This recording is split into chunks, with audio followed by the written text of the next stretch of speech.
It was Monday, February 12th, 2018. A cold gray morning in Birmingham, Alabama, the kind of morning where the air bites at exposed skin and the low-hanging clouds make the streets look washed in a perpetual shadow. At 8:17 a.m., the day began as it often did for Hannah Williams, a 26-year-old elementary school teacher known for her gentle spirit, radiant smile, and an unshakable devotion to those she loved. Her apartment, nestled on the top floor of a red brick complex on 14th Street, overlooked the quiet city streets below, and from her window she could see the golden glow of the streetlights fading as the sun crept behind the clouds. That morning, she had sent a quick text to her boyfriend, Jason Carter, saying simply, "I love you," with a heart emoji. It was ordinary. It was tender.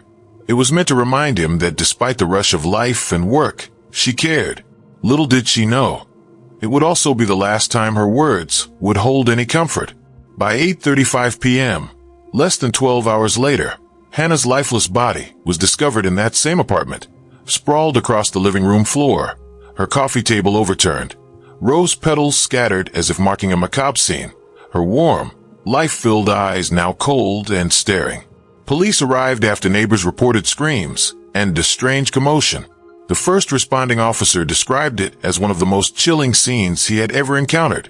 There was no sign of forced entry, no struggle visible beyond what could have been defensive movements. Yet it was clear Hannah had met a violent and tragic end. Her phone lay nearby, notifications unanswered, messages to friends and family left unread. The little "I love you" she had sent that morning now a haunting echo of innocence and trust. The news of her death shocked the city. Friends, colleagues, and family could barely comprehend the horror. How could someone so full of life, laughter, and warmth be gone so suddenly, on a night that was supposed to be ordinary, that had begun with words of love? For many, the thought of a Valentine's-adjacent tragedy, though not exactly on the 14th yet, brought an uneasy chill, because love and violence are rarely imagined in the same room.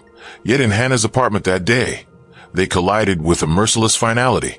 The investigation would reveal, over the coming weeks, that the roots of tragedy had been quietly growing for months. Jason Carter, her boyfriend, was immediately questioned. He claimed that the day had been normal, that they had exchanged messages of love that morning, and that he had seen her at work until early afternoon, unaware of any danger looming.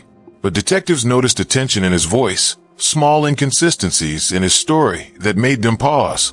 Friends and family described Jason as charming, attentive, and outwardly kind.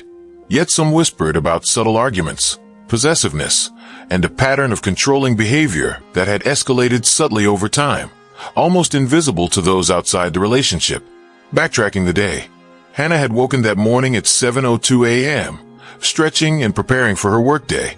She brewed her usual cup of coffee, the aroma filling the tiny kitchen, then dressed in a professional blouse and slacks, her hair neatly pinned back. She sent her "I love you" text, smiled at her reflection in the mirror, and left her apartment for the short walk to the elementary school where she taught second grade. At school, she laughed with colleagues over early morning coffee, helped a shy student with reading assignments, and reminded herself to pick up groceries on the way home. No one could have imagined that by nightfall, her life would be brutally taken, and her body left in a place she once called safe. Even more chilling, Hannah's messages and social media activity throughout the day were normal. To anyone observing, it appeared she had nothing to fear. She joked with friends, posted a photo of her classroom Valentine's display, and texted her best friend, Clara, about a funny interaction with a student.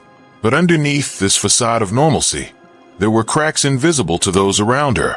Texts later examined by investigators revealed subtle exchanges with Jason that hinted at possessiveness and emotional manipulation.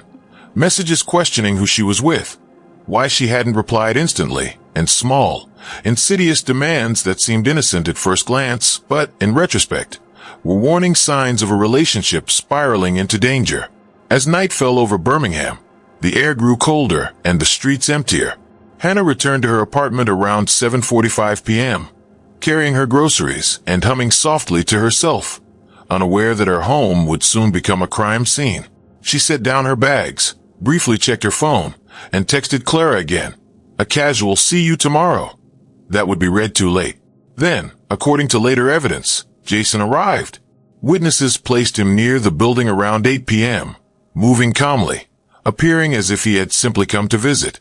But inside, the day's ordinary routine would shatter into horror.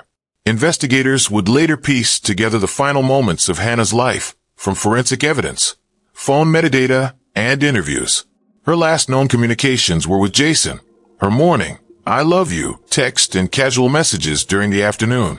By the time the neighbors heard strange noises and called the police, the scene inside was gruesome and telling. There was a sense of intimate violence, a crime born not of random malice, but of anger and betrayal, of love gone dark. The roses that had been delivered as part of a Valentine's gift, normally symbols of affection, now lay scattered across the floor, mingled with broken glass and evidence of a struggle. It was a tragic reminder that love, when twisted by jealousy and control, can end in unspeakable violence. Police sealed off the area as forensic teams arrived, meticulously photographing each detail: the overturned coffee table, the broken vase, the rose petals stained red, the small, unassuming kitchen knife that would later be found nearby. Detectives worked quickly, interviewing neighbors who reported a muffled scream around 8:20 p.m., a noise that would haunt them for weeks. Every detail mattered: the timing, the sequence, the emotional context, and the evidence pointing to the person closest to her. This was not just another crime.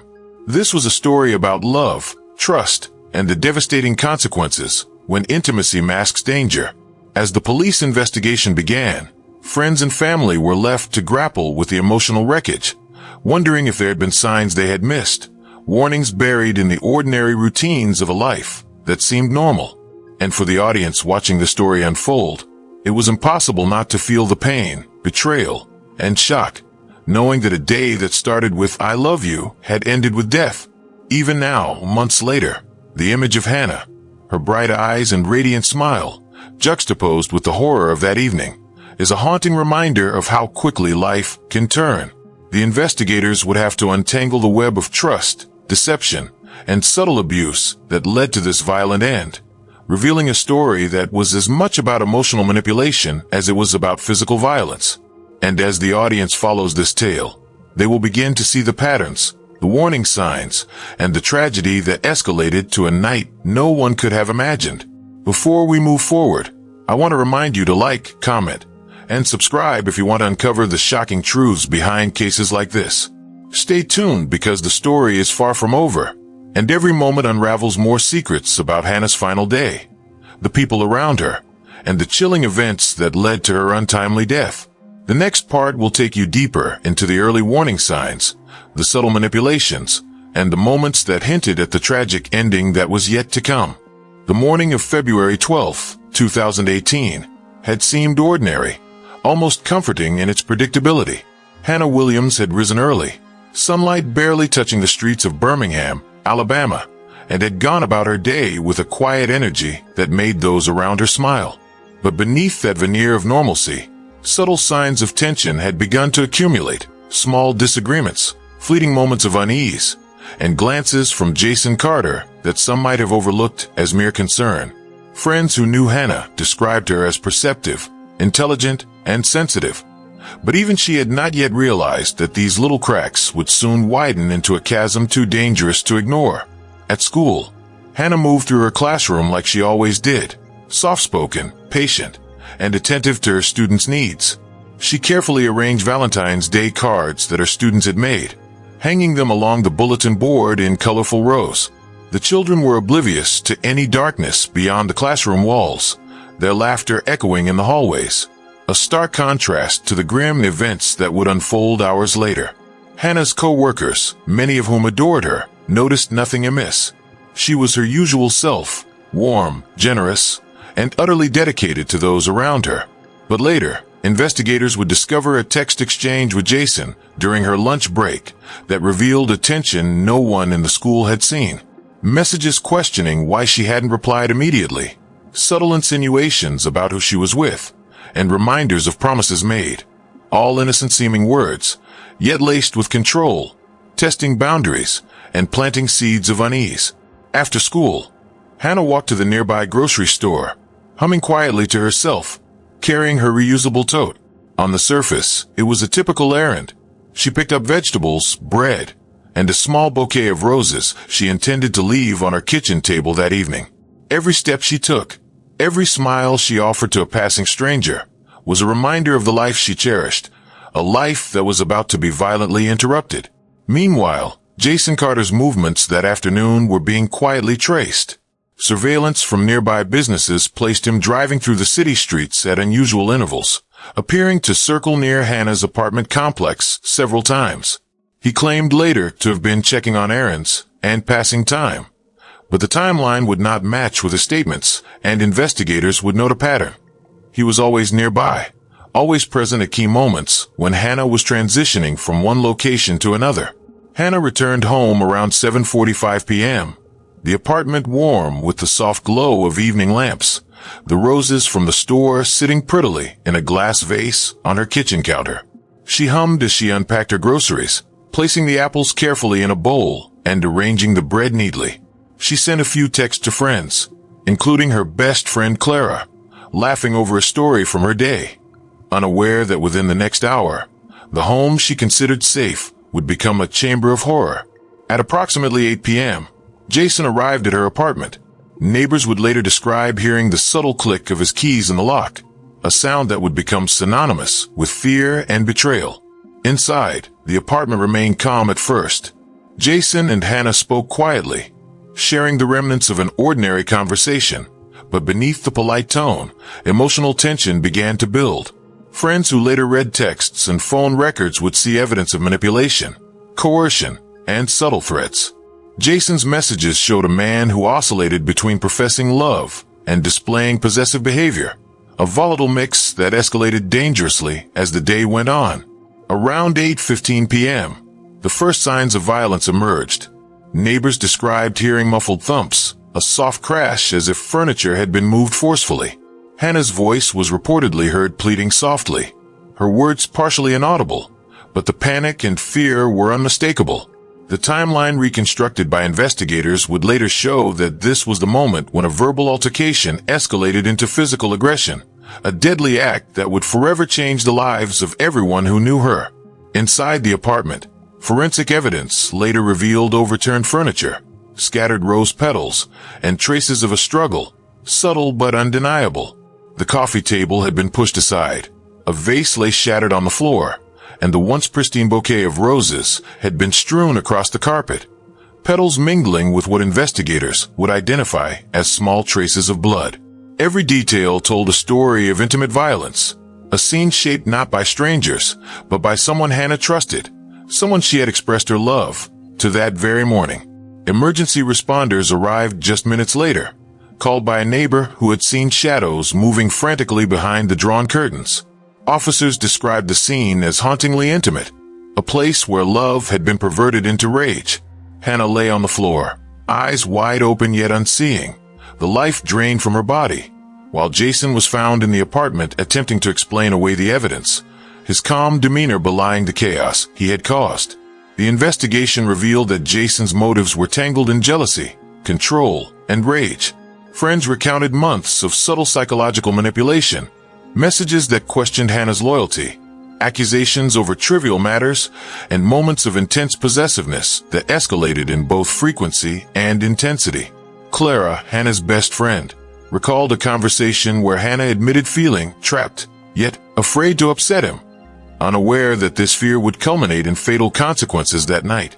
As detectives pieced together the timeline, it became clear that Hannah's last hours were filled with a mixture of normality and imminent danger, a juxtaposition that made the story all the more tragic. She had gone to work. She had laughed with friends. She had planned for dinner. She had expressed love. And in a matter of hours, the life she had cherished was taken from her. It was a chilling reminder that danger often comes not from strangers lurking in shadows, but from those we invite into the most intimate spaces of our lives. Even in the days following her death, her family and friends grappled with the emotional devastation.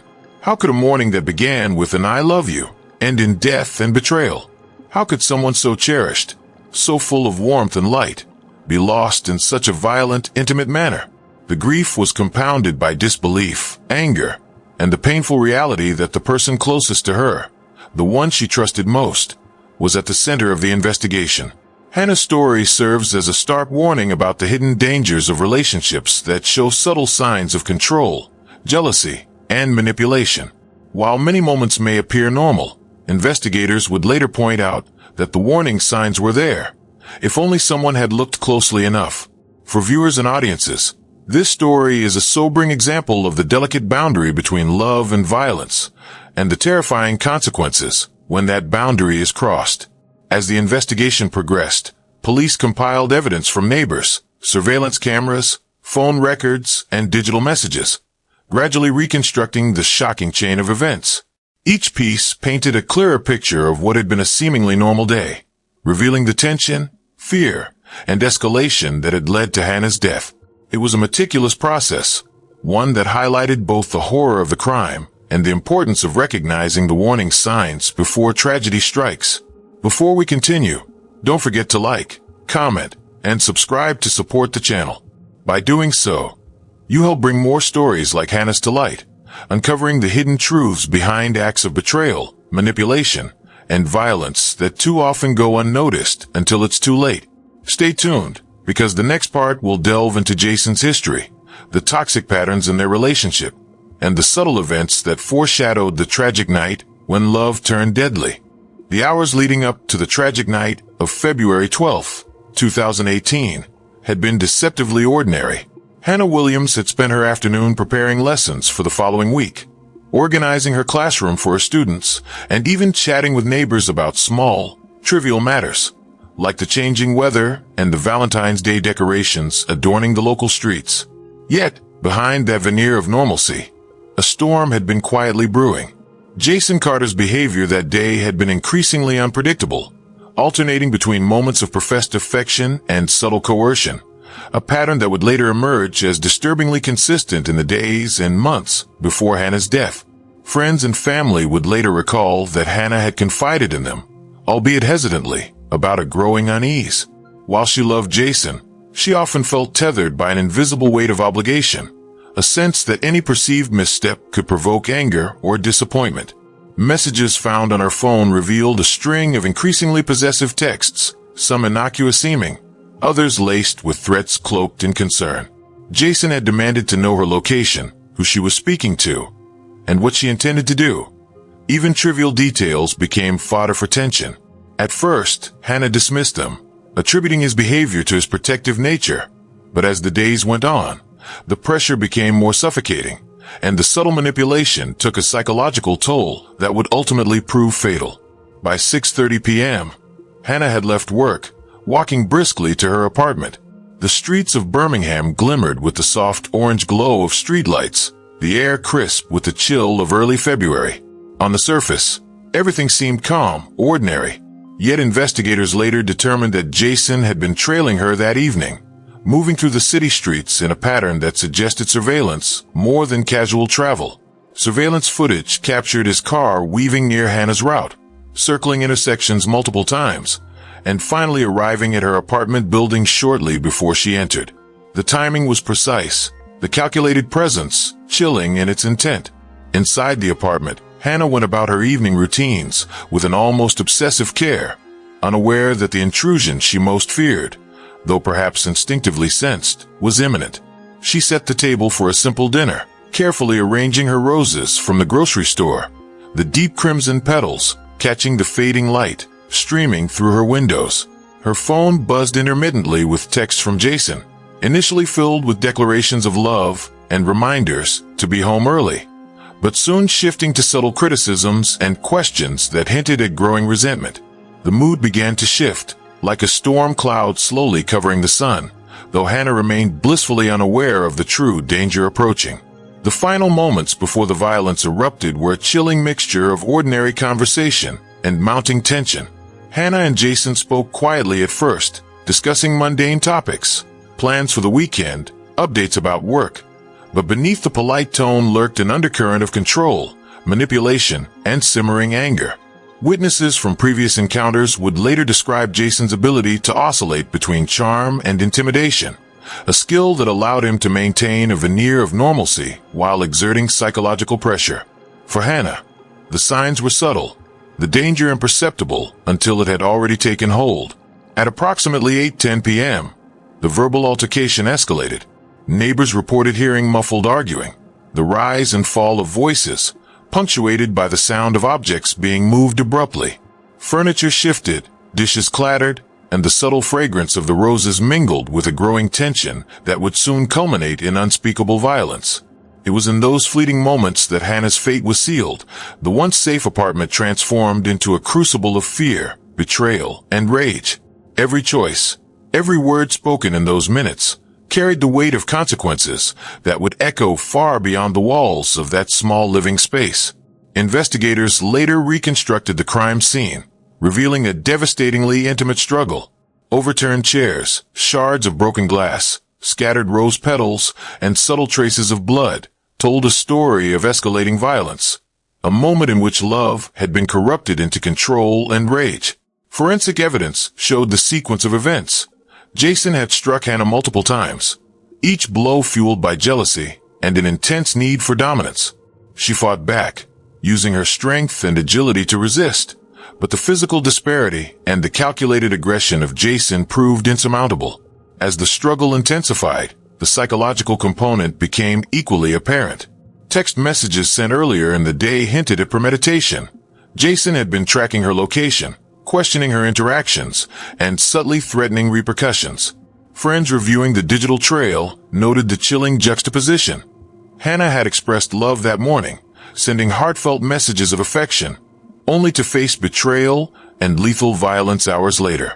The cognitive dissonance, the contrast between morning warmth and evening terror, was almost unimaginable, a reminder of the hidden danger that could exist even in the most familiar relationships.